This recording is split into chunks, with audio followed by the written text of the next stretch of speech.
Well, the strong Australian dollar may be good for overseas holidays, but at home it's bad for business. The education, tourism and farming sectors say they're struggling to compete, and there are calls for the government to offer a helping hand. Guy Stainer reports. As the dollar goes up, these farmers hit rock bottom, and so do their oranges. Sunraysia growers should be celebrating their best crop in more than a decade, but a record dollar means a third of these oranges will go to waste. We're not in the business to have food left behind. We're here to grow good quality fruit, and leaving this amount of fruit behind is very frustrating. About 80% of the orange crop is grown for export. Kevin Cox says he was better off during the drought.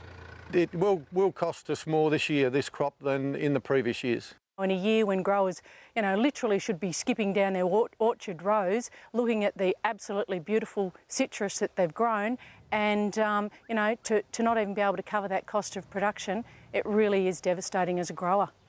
Manufacturing, international education and tourism are also being slammed. The cost of staying in Australia on foreign currencies has skyrocketed. They might cut back the length of their stay, or they might actually do less attractions or get to less events or spend less in terms of retail when they're visiting our shores.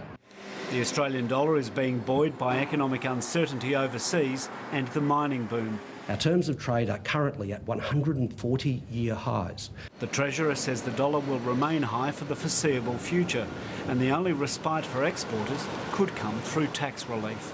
It's appropriate in that environment for us to consider what is the best method within the tax system to recognise the pressures that some businesses face. Sunraysia growers also want to squeeze the government. It costs us about $3,000 a container in charges, government charges, for every container we export.